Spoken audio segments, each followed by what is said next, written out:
Sõrveretk on Saaremaa maleva traditsiooniline sõjalisportlik võistlus, kus siis osalevad meeskonnad kolmeliikmeliste gruppidena ja läbivad siis neile ette antud rada.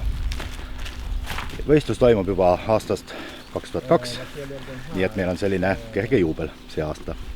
Täna alustame siit Eikla klubi, Eikla külas ja lõpeb ka siis Leisi koolimajas, kus on ka siis meie võistluse staap ja tagala-alane tagamine.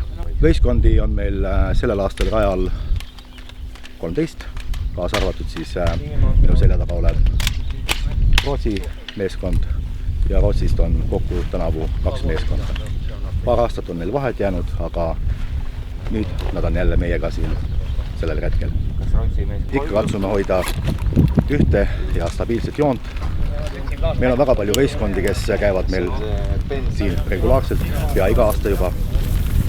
Et vastata nende ootustele, siis me ikkagi jätame laias laastus kõik selle nii, nagu on ka eelnevatel aastatel olnud. Sõrveretk alguses oli tema plaan selline, et suur üheskoos liikumine raja peal, kus oli esimesel aastal ainult 1 kontrollpunkt, aga aja jooksul loomulikult formaadid nagu muutusid.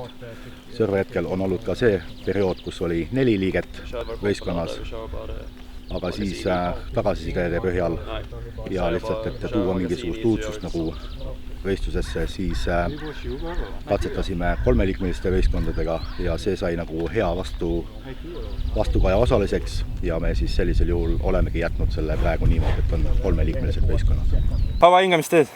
Ma ei tea, kas Puhas! teistele. Kus seda ballooni pole või? Saad seda ballooni? Siin ei ole see puum. Ballooni ei ole. Läheb suuga. Kuule, aga sa tee kõne. Ma tegin juba. 10 puu.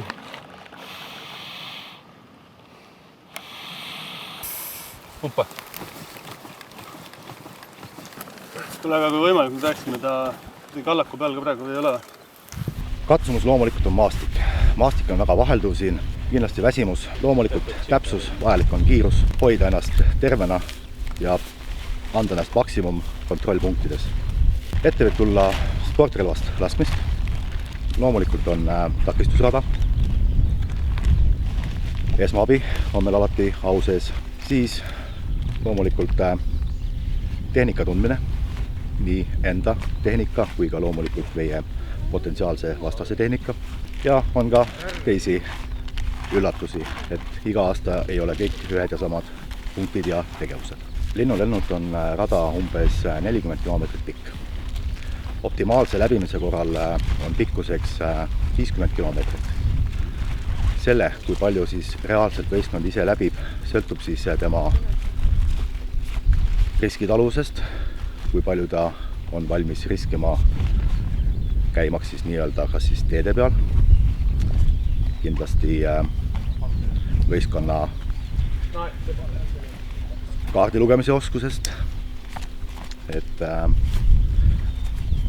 kui kõik asjad nagu klapivad, siis nad peaksid olema võimelised tulema selle raja läbi 50–55 kilomeetriga. Alati võib tulla rohkem, kui midagi täpselt ei klapi.